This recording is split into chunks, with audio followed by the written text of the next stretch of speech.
You go to hell now. You go to hell now.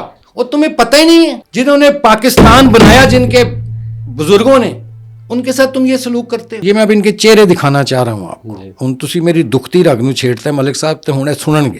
Central executive committee کے نواز شریف صاحب chairman ہوا کرتے تھے, میں اس کا سیکرٹری ہوتا تھا. پارلیمانی بورڈ کے چیئرمین نواز شریف صاحب ہوتے تھے, اس کا میں سیکرٹری ہوتا تھا. سینٹرل ایگزیکٹو کمیٹی کی میٹنگ ہو رہی ہے اور میں اخبار میں مجھے معلوم پڑتا ہے. یہ میں اب ان کے چہرے دکھانا چاہ رہا ہوں آپ کو. ہن تسی میری دکھتی رگ نو چھیڑتا ہے ملک صاحب تے ہن سنن گے.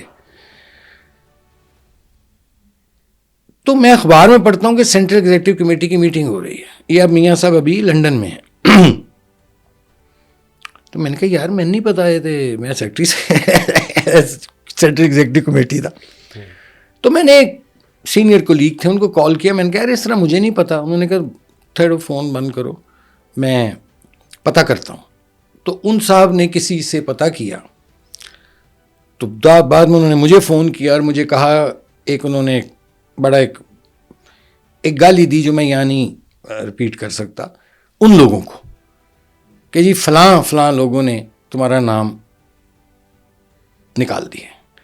تو میں نے کہا کوئی بات نہیں, لیکن یہ ہے کہ کوئی ڈیسنسی ہوتی ہے, کوئی شرم ہوتی ہے, کوئی حیا ہوتی ہے. جو بڑا پی ایم ایل این کا ایک نیریٹو ہے نا یہ, کوئی شرم ہوتی ہے, کوئی حیا ہوتی ہے, کوئی فلاں ہوتی ہے. تو میں کہا یار اگر ایسی بات تھی تو مجھے کانفیڈنس میں لے لیتے. دین جنرل کونسل کی میٹنگ آتی ہے, مجھے انویٹیشن آتا ہے. یہ اسی سال کے شروع کی اوائل کی بات ہے شاید. اور میں نے اس کا جواب نہیں دیا, بس میں نے لکھا نوٹڈ. اگلے دن مجھے دوبارہ میسج آتا ہے کہ جو آپ کو دعوت نامہ ہم نے بھیجا تھا, میسج کیا تھا, اس کو اگنور کر دیں, غلطی سے چلا گیا تھا. ایسا کہ go to hell now, you go to hell now.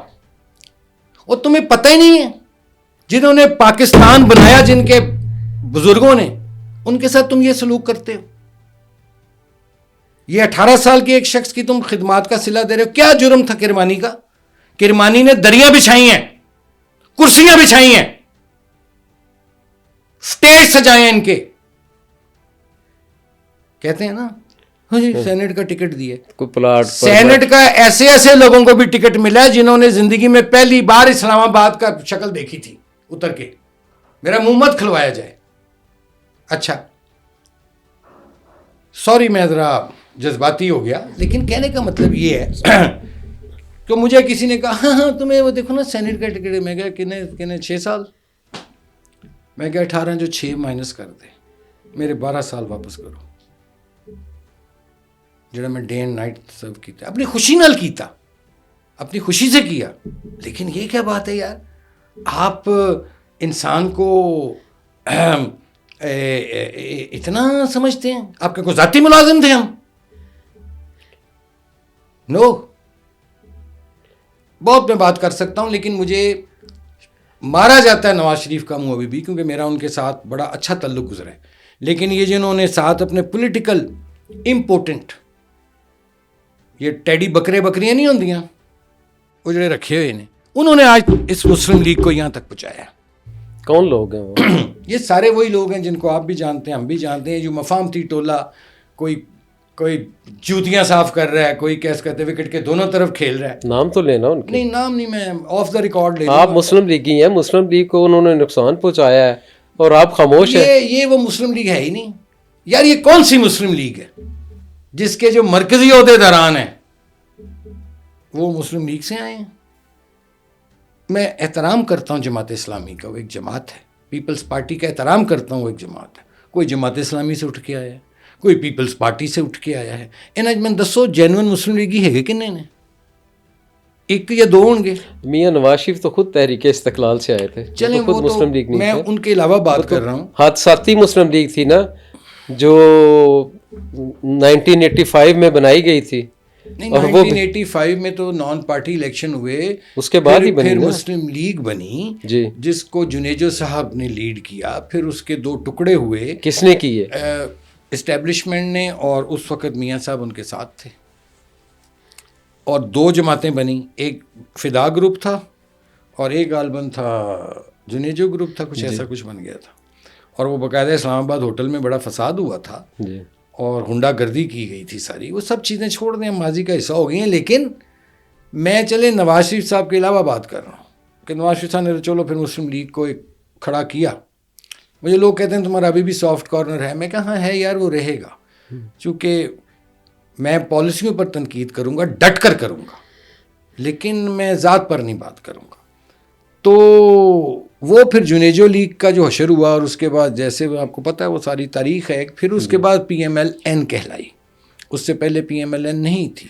اس سے پہلے جو تھی اصل تو پاکستان مسلم لیگ قائد اعظم تھی, جو رجسٹرڈ ہے پاکستان مسلم لیگ کے نام سے. جی بالکل. کاف لیگ ایک پہچان کے لیے انہیں کہا گیا, تو کاف لیگ کے ورسز پھر انہوں نے مسلم لیگ نون بنا دی اور اس کو نواز لیگ کا نام دیا گیا. بالکل. نواز لیگ میں جو میاں نواز شریف ہیں وہ زیادہ ایکٹیو ہیں یا میاں شہباز شریف ایکٹیو ہیں؟ نہیں, اس وقت تو بطور وزیر اعظم, حالانکہ وہ صدر بھی ہیں جماعت, صدر تو نہیں, اب نہیں رہے, بطور وزیر اعظم تو وہ ایکٹیو ہیں اپنے معاملات میں. لیکن میں سمجھتا ہوں کہ اگر جماعت میں دیکھا جائے تو اب کوئی بھی ایکٹیو نہیں ہے. سارے جو ان سے ہیں وہ تو حکومت میں ایکٹیو ہیں. صرف میاں صاحب ہی ہیں نا جو حکومت سے باہر ہیں, اور وہ ویسے ہی میرا خیال ہے کہ اب اتنے انٹرسٹڈ نہیں ہیں ایکٹیو پالیٹکس میں رہے. تو باقی جماعت تو بس دیکھیں, یہ جو حکومتیں ہوتی ہیں نا, یہ جماعتوں کو جنم نہیں دے سکتی. دیتی بھی ہیں نا تو وہ بڑی شارٹ لیوڈ ہوتی ہیں چیزیں, یا جس کو کہہ لیں آرٹیفیشل. اب یہ حکومت میں ہے, اس کو کہتے ہیں نظریہ ضرورت کے تحت جو جماعتیں بنتی ہیں. اب یہ حکومت میں ہے جماعت مسلم لیگ نون, اقتدار میں ہے, لیکن ان کے پاس اختیار نہیں ہے.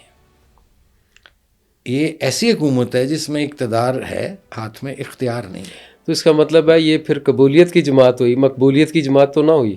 ہاں یہ بالکل ٹھیک ہے آپ کی بات. مجھے یہ بتائیے کہ میں تو چیلنج کرتا ہوں لیکن مجھے کوئی جواب نہیں دیتا اس بات کا. کاش کوئی جواب دے مجھے.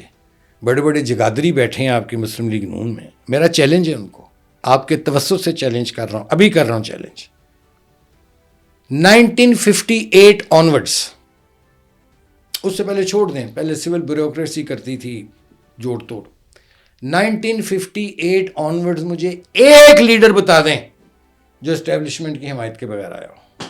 شروع ہو جائے میرے ساتھ. وہ تو کہتے ہی یہ ہیں. اچھا, جب یہ اپوزیشن میں تھے رانا ثناء اللہ, پی ڈی ایم کی حکومت تھی, تو وہ کہتے تھے ہم بات ہی ان سے کریں گے جو مقتدر اعلیٰ ہیں, ہم کسی اور سے, عمران خان سے بات کیوں کریں. اب یہی بات وائس ورثہ عمران خان کہہ رہے ہیں کہ ہم ان سے بات کیوں کریں, ہم ان سے بات کیوں نہ کریں جو سب کچھ ہیں. وہ ایک شارٹ سا واقعہ ہے. وہ ایک جگہ الیکشن ہو رہا تھا تو وہ 2 امیدوار کھڑے ہو گئے. ایک سرکاری امیدوار تھا, ایک اپوزیشن کا امیدوار تھا. تو وہ سرکاری امیدوار کو آوازیں کسے وہ اپوزیشن والوں کے لوگ کہ سرکاری امیدوار.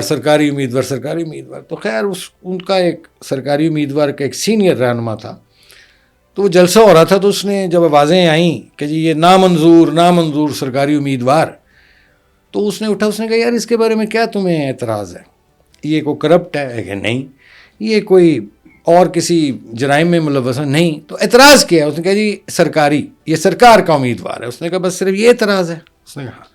اس نے کہا ہاں یہ سرکاری امیدوار ہے, دوسرا بننا چاہتا ہے.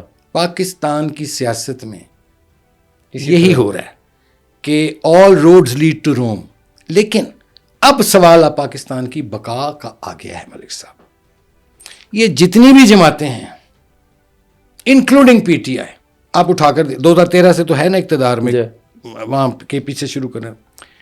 مجھے بتائیں کہ جن لوگوں کے لیے جناح صاحب نے یہ ملک بنایا تھا, کوئی مجھے کہہ دینا, میں نہیں مانوں گا کہ نہیں جی یہ تو بنا تھا صرف ایلیٹ کے لیے. پاکستان واز کریٹڈ بائی جناح صاحب for poor and middle class. Quaid Azam کی آپ ڈاکومنٹ تقریریں اٹھا کے دیکھ لیں, جی پسے ہوئے طبقے کے لیے, ٹھیک ہے نا, جن کو اپرچونیٹیز نہیں تھیں. یہاں کیا ہو گیا, یہاں گٹھ جوڑ کر دیا, یہ کلب بن گیا ان کا پولیٹیکل ایلیٹ کا, ایلیٹ کیپچر ہے ان کا. انڈسٹریلسٹ بھی اس میں ہیں 2%, یعنی 2% لوگ جو ہیں وہ 98% کو رول کر رہے ہیں. ایک تو یہ غیر فطری ہے, نیچر کے خلاف ہے, اور یہ نہیں چلے گا سسٹم, میری بات یاد رکھیے.